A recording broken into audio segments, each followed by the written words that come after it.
mbokk yi ñu ngi leen di nuyu di leen dalal jàmm ci plateau mi-journée bi nag fii ci Walf TV balaa ñuy démarrer sax dañuy jéggalu si yéen ndaxte démb ak barki démb dañ leen tegaloon ay rediffusion ndaxte c'est des raisons yoo xam ni nekkul woon lu xam ni neex nañu ne dafa amoon ay problème de dernière minute yu amoon tey nag ñi ngi am mbégte di dalal Mamour Cissé mooy secrétaire général bu parti bii di PSD jant bi nekk itam opérateur économique Mamour Cissé ñu ngi lay nuyu. maa ngi lay fay Pierre Bar. di la gërëm bu baax. ci li nga wusi sunu invitation. sama xarit nga sama vraiment neveu bu baax nga. alors Mamour Cissé yow tamit acteur mouvement associatif nga ci wàllum sport nekkoon nga fi vice président bu Jeanne d'Arc bu Dakar actualité bi nag ci wàllum sport mooy fédération sénégalaise de football nga xam ni assemblée générale bi le 7 bii la war a am ñu gisoon tamit nga jël position ci sa page Facebook di xam ne ni d'accord ci 4e mandat bu Augustin Senghor lan moo waral nga bëgg Augustin dem. non man li may wax léegi ma ne awma problème personnel ak Augustin xaw ma ko li ñu boole football bi la suñu amour ci football bi et ensuite dëkk Gorée parce que sama yaay Gorée la juddoo am na fa kër tey mu nekk maire Gorée lii sama problème mooy vraiment xëy na circonstance yi la mu mën def na ko il a apporté quelque chose au football du Sénégal mais yëf yi du dono du dynastie même si aucune loi. amul benn texte bu ko tere mu dem ci la preuve looloo tax il se présente comme candidat mais c'est pas pour rien que ñuy wax ñetti ponk ci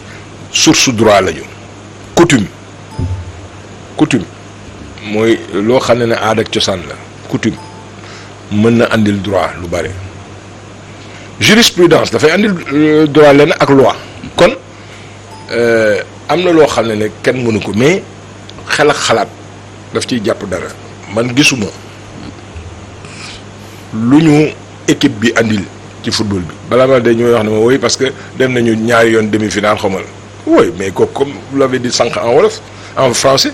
mais on a aujourd'hui des individualités extraordinaires qu'il faut simplement bien pouvoir manager pour ñu jox ñu résultat. waaw mais est-ce que loolu mooy erreur bi bëgg juger résultat bi rek sur la base de l'équipe nationale. xam ne mooy vitrine bi. mais le football local développé na ko. mais Pierre les ligues ñu ngi fonctionner. mais Pierre toutes les catégories ñu ngi football. mais Pierre xoolal aujourd'hui objectivement terrain bu réglementaire sax amuñu ko. ak captation man bi dugg fi yëpp ci football ci xaalis Pierre. mon problème ne se situe pas vraiment sur le gouvernement bi la aussi. non oui mais aussi fédération bi suñ koy jox autant d'argent c'est pour lan pour équiper les stades defar ci gazon moderniser ko teg ko ci standard yi parce que ñoom ñoo chargé ou effectivement de récupérer de recevoir les équipes qui doivent venir c'est un minimum kon am na loo xam ne rafet nag lu rafetul le problème tey mooy xel mënul nangu 4e mandat alors que yaa ngi jàpp ci leneen bàyyil keneen mu yegg si man c'est de ce point de vue que je dis qu'il y a un problème et puis consensus boobu puisque texte yi opposé wu na ci mais li rafetoon tey mooy une seule émulation 4 candidatures ñëpp dem ku nekk posé andi programme am ñu xool pourquoi consensus Augustin na dem ak programme am Mbaye Diouf Dia na dem Saër Seck na dem Madi Touré na dem ñoom 4 candidats kay expliquer seen programme ku ñu jël que le meilleur gagne ki gars yi choisir mu deex la mais consensus c'est-à-dire pour nier étouffer les plus jeux démocratiques ça me pose un problème. dans le management du sport maintenant l'air est au consensus hein. ba ci lan il y a eu des élections Gianni Infantino il a été démocratiquement élu CAF encore une fois parce que foofu encore mooy suñu légèreté j'ai dire que waa FIFA ñoo noyauté affaire bi dem waxtaan dugg fi génn fi parce qu'il voulait imposer gayan boobu ñoo xam pourquoi parce que certainement que le malgache gars yi reproché dañ ko ne wooyu dafa doon tremper dans des magouilles il fallait avoir quelqu'un qui est les coups de France parce que am na xaalis donc du sàcc seen xaalis tubaab lu ñu def dama lu tax ñu def ko donc comparaison n'est pas raison man sama préoccupation mooy le jeu démocratique j'ai dit moralement ça me pose un problème mais kenn mënu ko tere mu dem ci mais nañ ko def un jeu démocratique 4 candidats ku nekk posé yëfam les gens vont apprécier mais pourquoi ça ne s'est pas fait ngeen dem captation nii ñëpp pour le consensus d'accord la preuve Saër génne na ci pour man Saër Seck était le meilleur candidat aujourd'hui pour être à la fédération sénégalaise consécration la woon li mu def ci institut bi li mu yàgg bëgg football ak li mu ci dugal ci moyen ak lépp intelligence am ak li mu war a mën a andil football. parce que opérateur économique la comme yow. oui mais Saër il a réussi vraiment machallah ci li mu andil le football mais ensuite mais man dama bëgg tey ñuy xool ci ñooñu tey pour ñu doon modèle tey pour la jeunesse du Sénégal il faut que ñu xoolaat suñu bopp xoolal tey l'état de développement saaga yi stigmatisation yi réseaux sociaux yi soxor bon iñaan Sénégal yi dañuy am ay jikko yoo xam ne ça me pose un problème léegi xam nga lu ko waral éducation ci kër yi xale yi jàngatuñu et le problème majeur tey mooy franchement Pierre est-ce que fii ak je ne dirais même pas une génération c'est 25 ans dans 15 ans est-ce qu'on aura le niveau d'intelligence qu'il nous faut pour mën a gérer suñu dëkk en matière d'infrastructure en matière de santé publique en matière de judiciaire en matière administrative dinañ am les cadres qu'il nous faut. Ça nivelle par le bas. Ça nivelle par le bas et il y a un problème aujourd'hui et qui nous ont amenés dans toutes ces situations là mooy ay les encore une fois ku ci nekk di xalaat sa bopp les classes à double flux ñuy dugal ay classes yoo xam ne ci ay sàkket la parce que y avait quelqu'un qui voulait être ministre de l'éducation nationale nga accepter n'importe quoi et puis c'était des communistes mu di soit le jour où les communistes sont venus au pouvoir fii ñu yore alphabétisation ak éducation de base ñoo fi andi yi classe à double flux ñoo ko fi andi tey donc on nivelle par le bas et c'est un problème maire yi difficulté am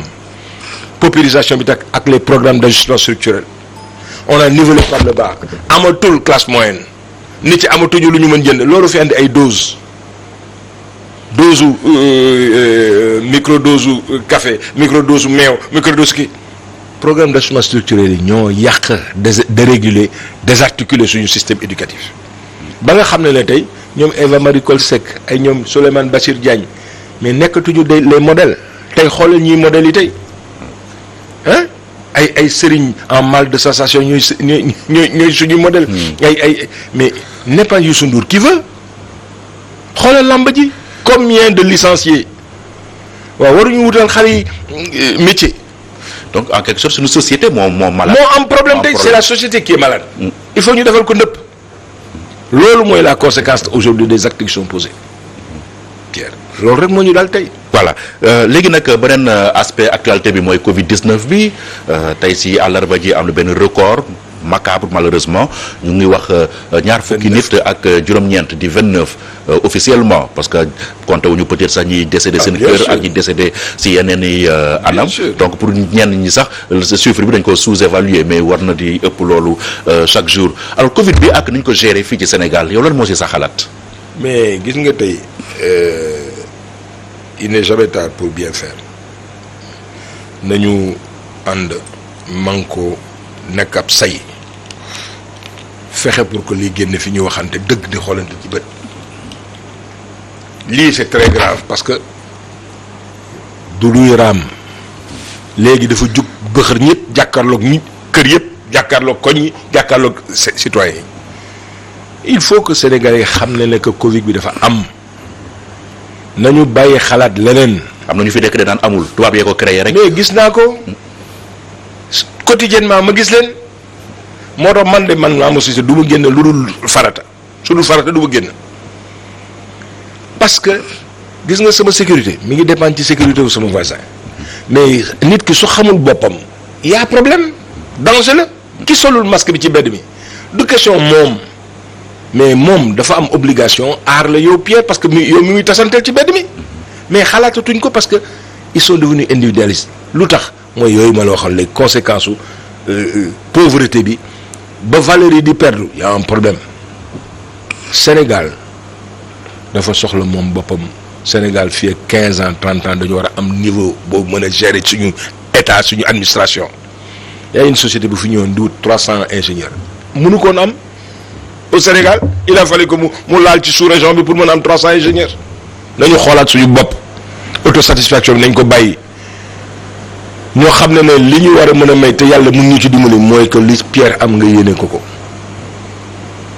mais soo ne tey nga dee parce que Pierre am na la tey benn vélo ëllëg mu rombal ak Mercedes te doo am vélo nañu yéenante jàmm bàyyi saagante bi ñoo xam ne que su politique jotee politique dafa war a doon comme costume su tàngee ngeen wekk ko nga sol lu oyof su seddee nga dem ñu wekki sa costume sa veste nga sol ko mais entre deux scrutins mais nit ci liggéey nañu yéenante jàmm ki fi toog ñu yéene ko jàmm mais nit yi suñu kontaanul ci Macky Sall ñoom ñooy daa seen paaka fanaanal xaar ko ci échéance bi ñu def lu ñuy def. Covid bi problème tey majeur bi ñu am suñu réglé problème geste barrière yi ak waxtaan nit ci ngeen am ci responsabilité mooy wut vaccin bi ci biir vaccination boobu la ñu mën ñu ngi ko ci def mais il se trouve aujourd'hui que pays développés dañu capté tey vaccin yi. parce que doyul. mais xoolal ñëpp dégg nañ Joe Biden nee na léegi il va distribuer 500 millions de doses mais bi mu reggee parce que aujourd'hui fii ma taxaw di wax ak yow 60% des moins de 30 ans ont été vaccinés aux États-Unis 70% des Américains ont été vaccinés à plus de 50 ans pendant ce temps ñun Sénégal Afrique 1% de la population sax Sénégal ñu ngi si 900 000 eggaguñ ca si 1 million. àggaguñ ci 1 million parce que des fois balaa nga ne naan ne fa ñun xam nga fan lañ mën a amee vaccin bu yomb ci Chine la ak Inde amoon na lu ko doy parce que moo fi andi variant bi ñu andil nii problème tey waaw kooku ko lan la taloon ak population de plus de 2 milliards mooy dara mënatul génn amuñu moyen BioNTech ak Pfizer mënuñu ko woon am parce que pour conserver yooyu il faut ay 0,80 moins. 80 degrés mais ñun ñoo liggéeyul tamit bu ñu demee ba vaccin ñu koy yaakaar si bitim réew luñ si fekk si ñun la ah. mais Pierre aussi moi je peux être courageux mais pas téméraire kenn gëmul woon ne en moins d'1 an mën nañu am vaccin bu mel nii waaw yow maa ngi la wax léegi suñu système éducatif à valo. waaw le nivellement par le bas. santé bi moom ndërmeelu. ma ne depuis Diouf ba léegi. suñu système éducatif dafa daanu ci suuf mais xoolal tey fii ñuy waxante yow Pierre bac S ñan ñoo koy def da ngay gis tey fu mel ni comme Kaolack est-ce que y a 24 gosses yu def bac S Thiès bii Malick Sy de Thiès est-ce que am nañu 16 personnes ou 20 personnes yu def bac scientifique mais bu ñu nax suñu bopp comment on peut avoir et compter sur des biologistes su dee tey defuñu ko priorité. séquencé ko depuis 15 ans 20 ans 30 ans une génération mais gouverner c'est prévoir mais le plan a toute sa raison d'être xoolal tey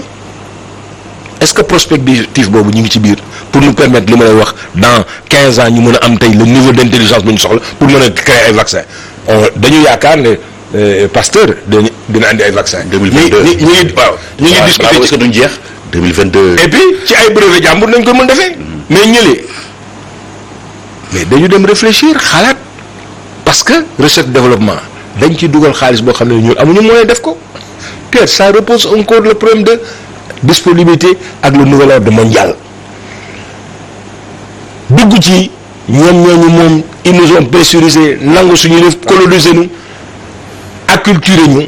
xoolal suñu système démocratique. mais yow yaay wax souvent que nul ne peut se prévaloir de ses propres turpitudes lan moo si suñu part de responsabilité. moom laa lay wax léegi yow rek yaa ci ne yasare yaakaar lépp ci tubaab bi. non c'est pertinent heureusement que ma wax la léegi ne la Pasteur yi ngi réfléchir mais résilience dafa am solo. ñëpp dégg nañ ko waruñu ko galvauder nee nañu dañu war a taxaw tey ñun nekk say xoolaat suñu bopp amul kenn ku développé wu te compté wu ci say propre force xoolal tey la Chine. Mao ko yeewal tey ne ko tey la sa dëkk tey mooy première puissance pour ne pas dire deuxième puissance mondiale économique du ko gëm parce que volonté politique la il faut que ñu am ay patriotes. il faut que aussi ñu xam leen amul benn dëkk bu développé wu Pierre te teguloo ko ci yoon. discipline wu la sa population. waaw nee na la révolution n'est pas un dîner de gala. non et puis discipline. et puis discipline il faut que ñu discipliner wu amul benn dëkk bu développé te amul discipline sa liberté mi ngi commencé mi ngi arrêté fi man sama bos commencé mais li ñu bokk nañ ko teg ci saratal muslim nañ ko teg ñëpp bokk ko lépp xam ko tali bi li war nga def ko trottoir bi waroo ko occuper xaax tëf ci mbedd mi amoo ci droit xale yi waroon nañu tey taxaw nekk xale bu nekk de 7 ans wala de 5 ans et demi à 12 ans 17 ans par force dafa war a dem jàngi su jàngul école ñu alphabétiser ko su ci paree ñu jox ko une formation qualifiante mais kooku volonté politique la. waaw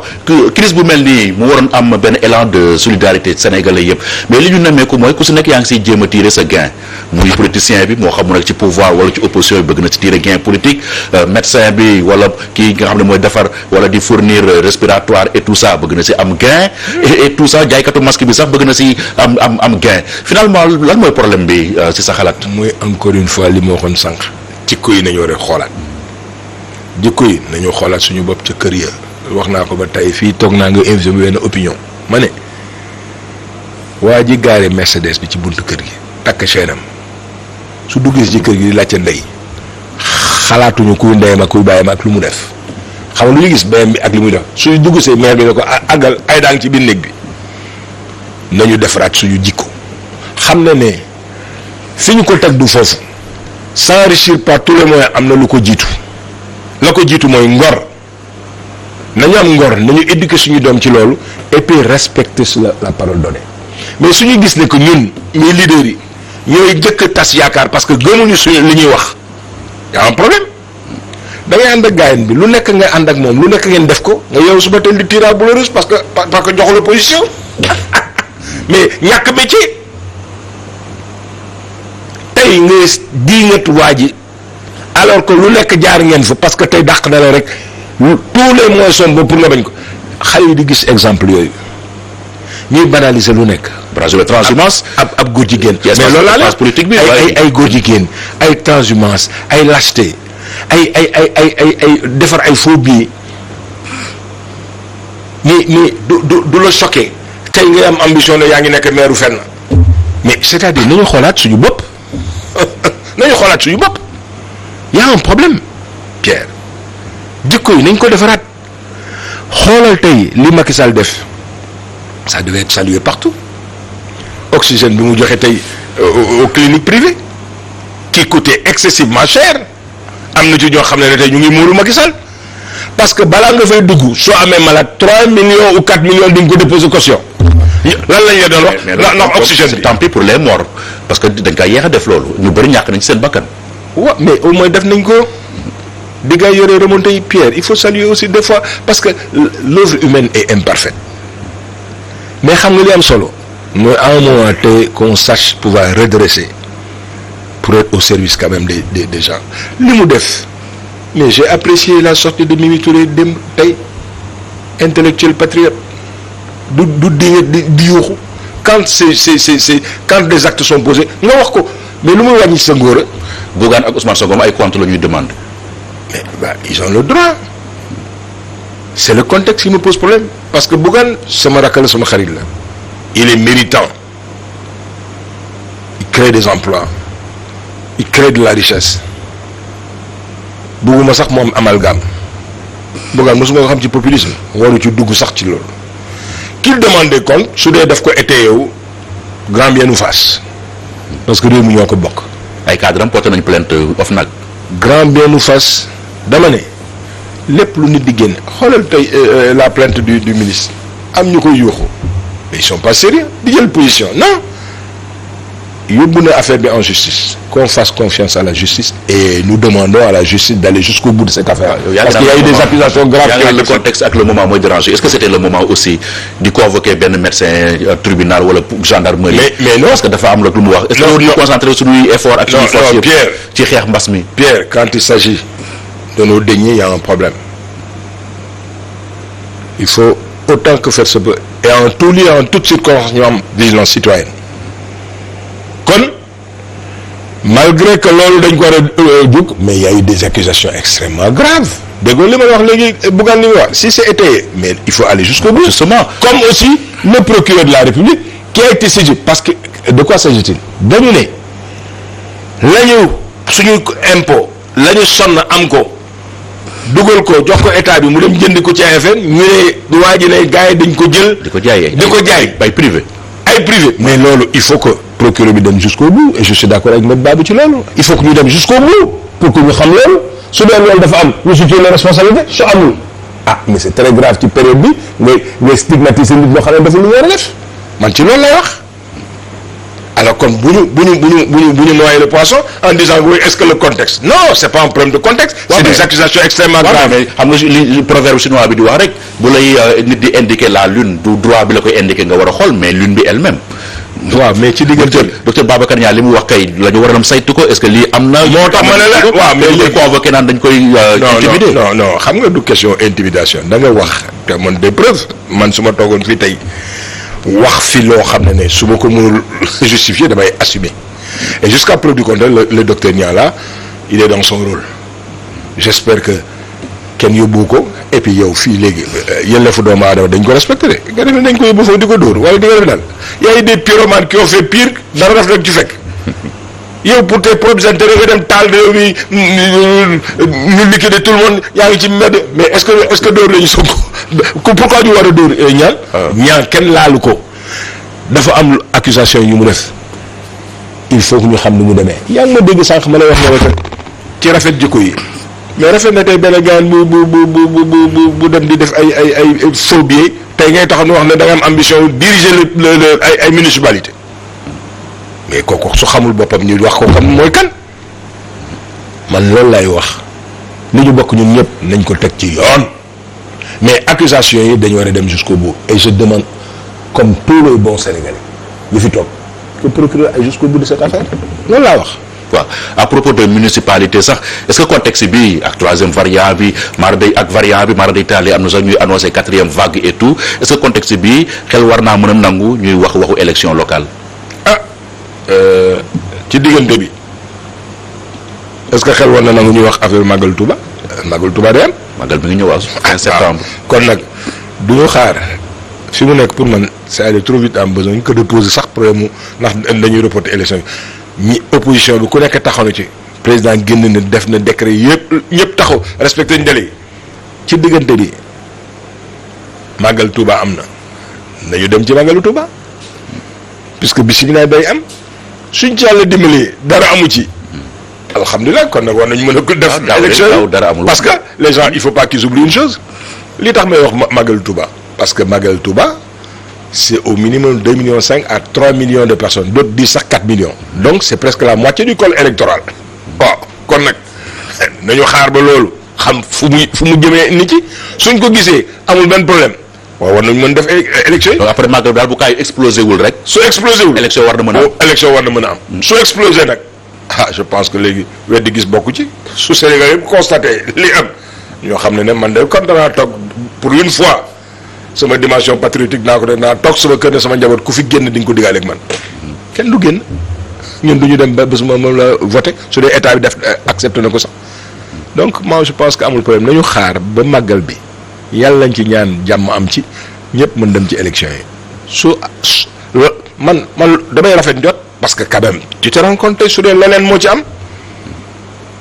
yàlla lañ ci yàlla musal. merci beaucoup jërëjëf Mamour Cissé secrétaire général bu PSD jant bi nekk itam opérateur économique ñu ngi lay gërëm bu baax. maa ngi lay fay Pierre-Edouard. bien kontaan trop ci ñëw bi. voilà mbokk yi fi la ñu yem ak yéen ci invité mi-journée bi ñu ngi leen di gërëm ci li nga ñu doon suivre di leen jox rendez-vous suba ak jàmm jërë ngeen jëf.